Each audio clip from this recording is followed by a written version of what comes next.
নমস্কার, আমি বিশ্বজিৎ মণ্ডল।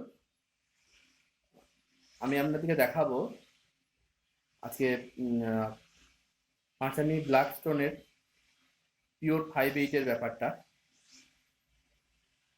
আহ, সবার আগে আমি আপনাদেরকে জানাই যে অনেকেই ভুল ধারণার বশবর্তী হয়ে পাঁচাবির নামে বিভিন্ন জায়গার পাথর নিয়ে ফেলেন।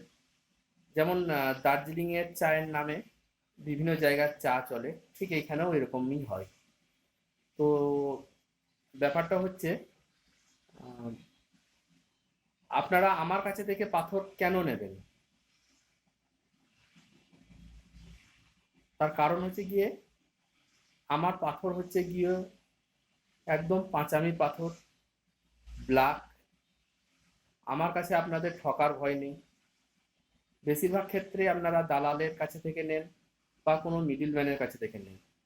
তারা কি করে, কোনো অবস্থাতে আপনাদেরকে পিওর 5/8 বা যে কোনো পিওর হাফ ইঞ্চি বা পিওর 3/4 দেয় না। ওর মধ্যে নানা রকম মাল মিশিয়ে সেটা আপনাকে দেয়। যেমন আপনি হয়তো একটা 40 টন 5/8 চাইলেন, দালালরা কি করে, 40 টন 5/8-এর মধ্যে হয়তো 20 টন 5/8 দিল, 10 টন হাফ ইঞ্চি দিল, 10 টন 3/4 দিল। এই পাথরটাকে একসাথে মিশিয়ে আপনার কাছে দিয়ে দিল। আপনারা দেখলেন যে আমি পাঁচামি ব্ল্যাক স্টোনের কাছে থেকে যে রেট নিচ্ছি তার চেয়ে তো এটা অনেক কমে পড়ছে, দালালরা তো আমাকে কমে দিচ্ছে। তো ব্যাপারটা হয়ে যায়, ওরা মাঝখানে এই ভেজাল মালগুলো দিয়ে দেয়। তারপর পিওর মাল কোনো সময় ওরা দেয় না। আর যখন আপনি কোনো গুরুত্বপূর্ণ কাজ করছেন, বিশেষ করে বাড়ি বা যে কোনো ধরনের কাজ, বিশেষ করে যদি বাড়ির কাজ হয়, তাহলে ধরুন বাড়িটাতে আপনি বারবার তৈরি করবেন না। তো সেক্ষেত্রে আপনাকে মাল ভালোভাবে নিতে হবে, জানতে হবে মালের ব্যাপারটা সম্পর্কে। তো 5/8টা বা যে কোনো স্টোন চিপস, বিশেষ করে কালো পাথর, পাথরটা কতটা ভালো বা কি, এটা জানার খুব সাধারণ কয়েকটা পরীক্ষা আছে, আমি আপনাদেরকে বলে দিচ্ছি। তো প্রথম জিনিস যেটা হচ্ছে, প্রথমে আপনাকে পাথরটাকে একটা অল্প পরিমাণ পাথর আপনি নিয়ে জলের মধ্যে চুবিয়ে রাখলেন। হয়তো 1 দিন, 2 দিন, 3 দিন কি 5 দিন জলে চুবিয়ে রাখলে, তারপর সেই পাথরটাকে আরো 5 দিন রৌদ্রের মধ্যে ফেলে রাখলেন, চড়া রৌদ্রের মধ্যে। দেখবেন পাথরটার কালারে কোনো পরিবর্তন আসছে কিনা, রং পাল্টে যাচ্ছে কিনা। অনেক সময় কালো পাথর থেকে ওটা আস্তে আস্তে আস্তে ও রংটা খারাপ হতে থাকে, একটা ফ্যাকাশে হতে থাকে। পিওর কালো, যেটা পিওর ব্ল্যাক যেটা থাকে সেটা থাকবে না, ওটা আস্তে আস্তে ফ্যাকাশে হয়ে যাবে। আর আরেকটা পরীক্ষা হচ্ছে কি, ওই পাথরটাকে নিয়ে আপনি অন্য কোনো একটা পাথর বা এমনি রাপ মেজের উপর যদি ঘষাঘষি করেন, খারাপ পাথর হলে কি হয়, সেটা উঠে যায় অনেকটা রুলের মতন বা চক বা পেন্সিলের মতো, আস্তে আস্তে উঠে যায়। কিন্তু এই পাথরটার মধ্যে যদি সঠিক ঘনত্ব থাকে, তাহলে দেখবেন ওই পাথরটা খুব তাড়াতাড়ি উঠবে না, মানে একরকম উঠবেই না ধরে রাখুন। তো এই জিনিসগুলো দিয়ে আপনি বুঝতে পারবেন। এছাড়াও আরো অনেক পরীক্ষা আছে, তবে অভিজ্ঞ চোখ দেখলেই বুঝতে পেরে যাবে যে হ্যাঁ, এই পাথরটা পিওর ব্ল্যাক স্টোন কিনা। তো আপনারা যদি আগ্রহী হন আমার সঙ্গে ব্যবসা করতে, আমাকে ফোন করতে পারেন। আমার ফোন নাম্বার হচ্ছে 09732115427। আমার এই নাম্বারেই হোয়াটসঅ্যাপ আছে, আর মেলও করতে পারেন।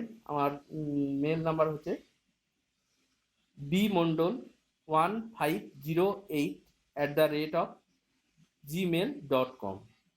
এবার আসুন আমি আপনাদেরকে দেখাই যে পাথরগুলো কিভাবে চিনবেন। মানে আপনার বেশিরভাগ ক্ষেত্রে দালালরা কিভাবে আপনাদেরকে ঠকায় বা আগামী দিনে আপনাদেরকে যাতে ঠকতে না হয় সেই ব্যাপারটা কিভাবে করা যায় আসুন আমি আপনাদেরকে দেখাচ্ছি। প্রথমত আমি যখন মেশিনের কাছে যাব, হয়তো সব মেশিনের শব্দে হয়তো আপনারা আমার সব কথা বুঝতে নাও পারেন বা শুনতে নাও পারেন, সেই জন্য আমি আগে জিনিস বলে দিছি যে পাথরটা যখনই আপনি আর একটা পাথরের উপর আমি ঠুকবো, তো তখন একটা শব্দ হবে, মানে সেই শব্দটা অনেকটা একটা কাঁসা বাসনের সঙ্গে আর একটা কাঁসা বাসন ঠুকলে যে যে শব্দটা আসে ঠিক ওই ধরনের, মানে একটা সলিড ঘনত্ব, পুরো ঘনত্ব আছে পাথরের, সেই পাথরের সঙ্গে আর একটা পাথরের ঠুকলে যে শব্দটা হয় সেই শব্দটা আপনারা পাবেন। আর যেটা হচ্ছে 5/8, সেই 5/8 দানার মধ্যে সব দানা কম বেশি একই রকম সাইজের থাকবে, 3/4 দানাও একই রকম সাইজের থাকবে, 1/2 ইঞ্চিও একই রকম থাকবে, কোয়ার্টার এগুলোও একরকম থাকবে। তো আসুন আমি আপনাদেরকে দেখাচ্ছি যে 5/8 পাথরটা, 3/4, 1/2 ইঞ্চি এগুলো কেমন হয়।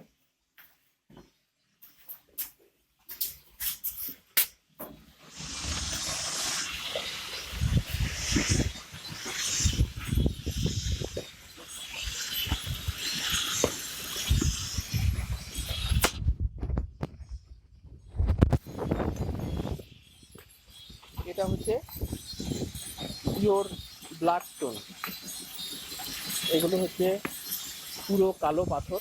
আপনারা দেখতে পাচ্ছেন এই যে এটা এটা দেখুন,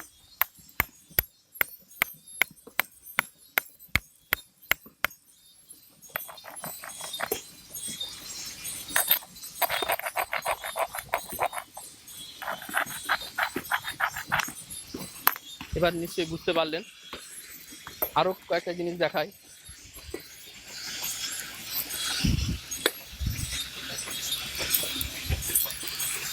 যেমন এটা হচ্ছে 3/4, এটা 3/4 পাথর, এটা হলো 3/4 পাথর, এইটা হচ্ছে 3/4, এটা হলো 3/4 পাথর।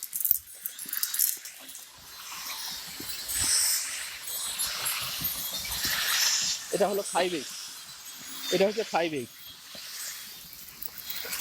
এগুলো হচ্ছে 5/8 পাথর, এটা হলো 5/8।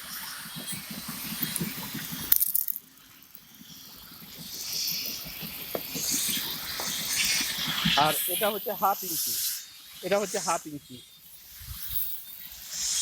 এবার বুঝতে পেরেছেন? ঠিক আছে, আবার দেখা হবে। নমস্কার।